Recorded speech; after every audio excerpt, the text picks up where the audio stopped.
dos processos de inovação, porque muitas vezes a empresa inicia, né, com um capital inovador muito grande, coloca no mercado um produto que tem um alto retorno, mas ela precisa se manter num patamar tecnológico capaz de inovar cada vez mais num crescente. Então, o que a gente comenta muito é a questão da aprendizagem, né? O indivíduo precisa adquirir o conhecimento enquanto empreendedor individual e, posteriormente, possibilitar que a sua empresa, por meio de processos, possa crescer de uma maneira sustentável, ou seja, consiga desenvolver essas inovações paulatinamente numa trajetória crescente de tecnologia ali dentro. E isso normalmente se consegue por meio de capacitação e aprendizagem, né? As grandes empresas investem muito em processos, treinamento, capacitação. As pequenas e médias ainda não. A nossa cultura talvez ainda não, né? Mas produtos e processos, não é, professor Antoninho, caminham lado a lado. Então, quando se fala em inovação, é difícil você falar só em produto ou em processo. Você tem que falar nos dois conceitos e aquilo caminhar E às vezes o canal de vendas, ele faz uma transformação e uma inovação tal nos processos internos e nos produtos que, por exemplo, quem trabalha num ramo de varejo e vai para um ambiente web, a característica de processo produtivo, de logística, tudo, leva a empresa a buscar essa inovação. Então, às vezes, a inovação está no processo do canal de distribuição que puxa todo o processo de inovação para dentro da empresa. Não tem outra... a inovação pode acontecer em diversos dos níveis dentro da empresa, né? Mas ela só vai se materializar se ela trouxer. É por isso que eu uso a palavra e não ou. Né? Ela tem que ser algo diferente para a empresa e para o mercado. Porque senão ele não consegue se diferenciar. Se for só para a empresa e não for para o mercado, ele não vai sobreviver, a sustentabilidade ao longo do tempo, ele não vai ter. Se ele for só para o mercado e não cuidar dos aspectos de gestão interna, ele vai quebrar em função do próprio mercado. Então tem que ter esse equilíbrio. Muito bem. Então nós também vamos fazer a nossa questão norteadora, que os convidados vão dialogar sobre a mesma ao longo do segundo bloco, que tem a ver com essa materialização que o Aguinaldo colocava para nós. De que forma os processos de inovação são implantados nas organizações e quais os retornos obtidos a partir desses procedimentos, da materialização desses processos também de inovação. Fique conosco, já voltamos.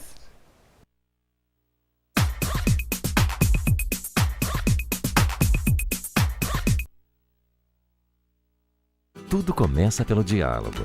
Afinal, na cidade onde o abstrato conversa com o figurativo e o sagrado convive com o profano, é que nasceu uma escola de negócios que fala com o mundo. A ESAD, a melhor escola de negócios da Europa, se uniu à FI Business School para trazer para o Brasil o AMP, Advanced Managing Program, o programa de direção geral voltado a executivos que querem dominar a língua do sucesso. ESAD, o diálogo profissional e o acadêmico no mais alto nível.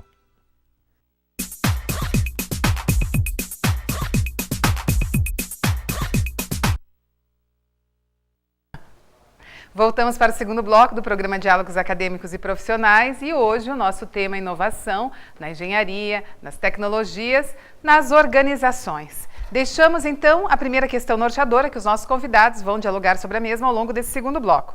De que forma os processos de inovação são implantados nas organizações e quais os retornos obtidos a partir desses procedimentos? Os processos de inovação são implantados então por uma equipe constituída dentro das próprias organizações, ou então este serviço é terceirizado, contratado uma consultoria para que desenvolvam esses processos, ou então pela capacitação dos seus próprios colaboradores. De que forma esses processos de inovação, então, ocorrem nas organizações? Pois não, professora. Começaria, então, o nosso diálogo sobre essa questão dos processos, comentando que qualquer empresa necessita de processos, né? Quando ela inicia a operação dela, ela tem que ter processos, senão ela não consegue produzir nada, né? O que acontece com a inovação é que os processos têm que admitir um pouco de inovação no próprio processo. Então, a rotina, ela tem que ser uma rotina que permita inovar, uma rotina inovadora, né? Então, as organizações que estão voltadas para a inovação e colocam isso de uma maneira estratégica, Sim. elas têm tanto a rotina, o processo produtivo do dia a dia, mas também o processo produtivo que permita inovar em determinados projetos e produtos. Então, a materialização do processo inovador, muitas vezes, está num produto diferente do mercado. Quando você coloca um produto que tem um diferencial, você está materializando, na verdade, aquele processo inovador num produto, né? Você visualiza aquele processo. Em algumas empresas, normalmente as empresas colocam os seus processos a funcionar por meio do seu grupo, dos seus profissionais, né?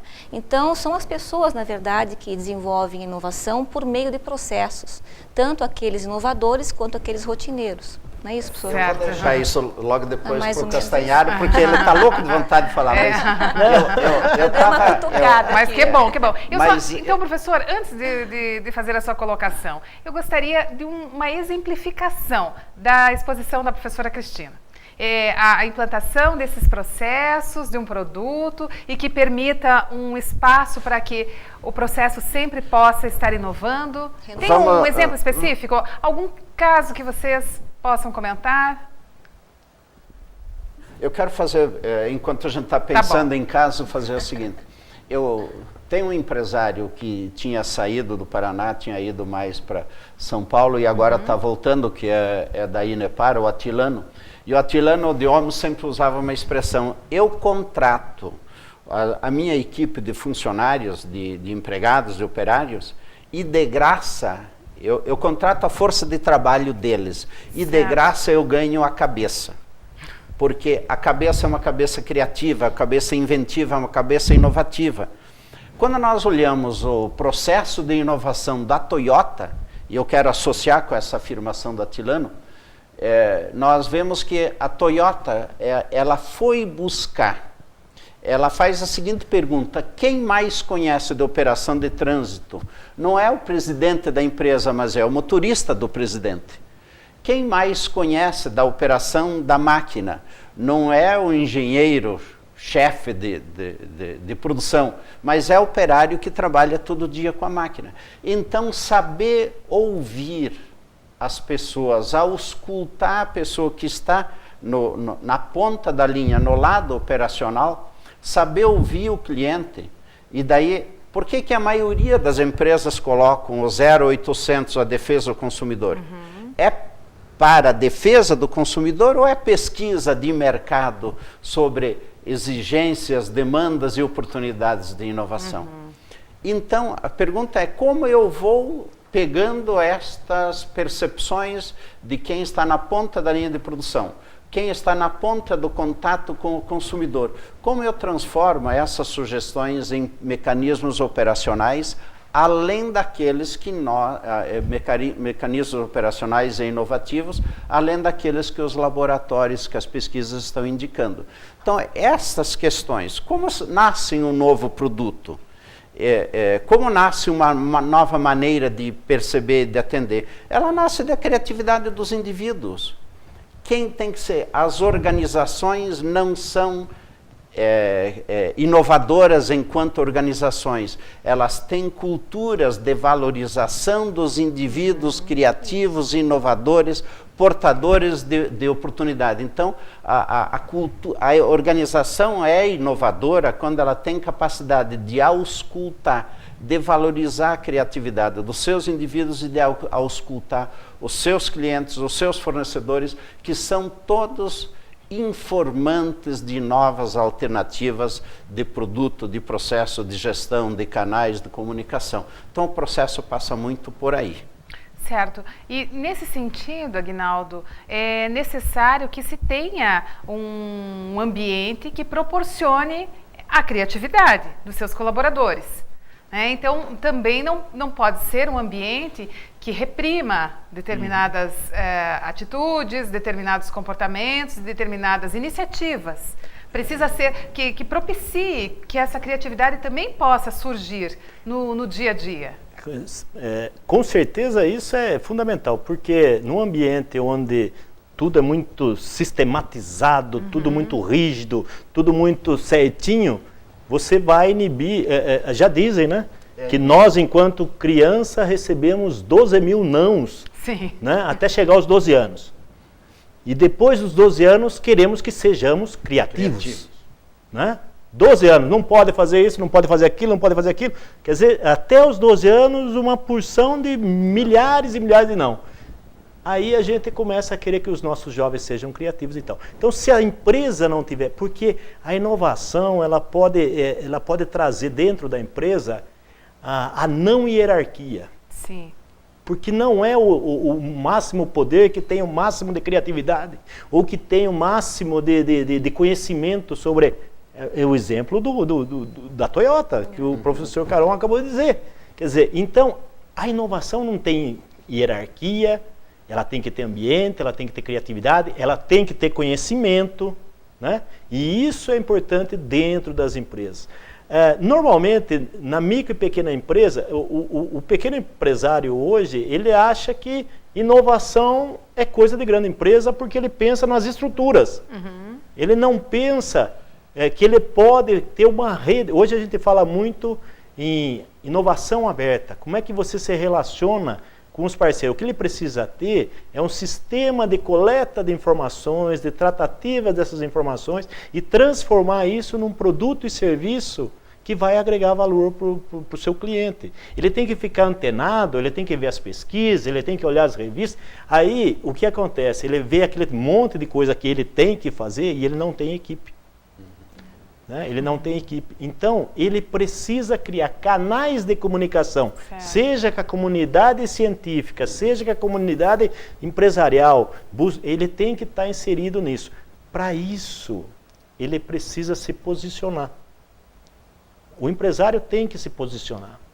Qual é ele quer ser líder no mercado dele, na região dele, no território dele, até onde e em quê?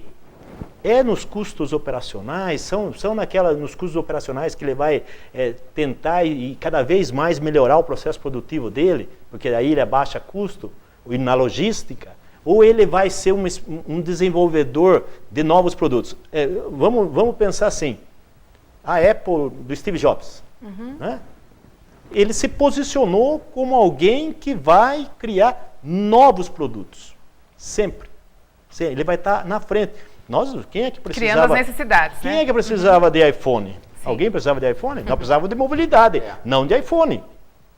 Nós não precisávamos de iPhone, precisávamos de mobilidade. Nós não queríamos levar aquele pretão que ficava fixo lá. Nós queríamos levar um telefone que pudesse falar a qualquer momento e tal.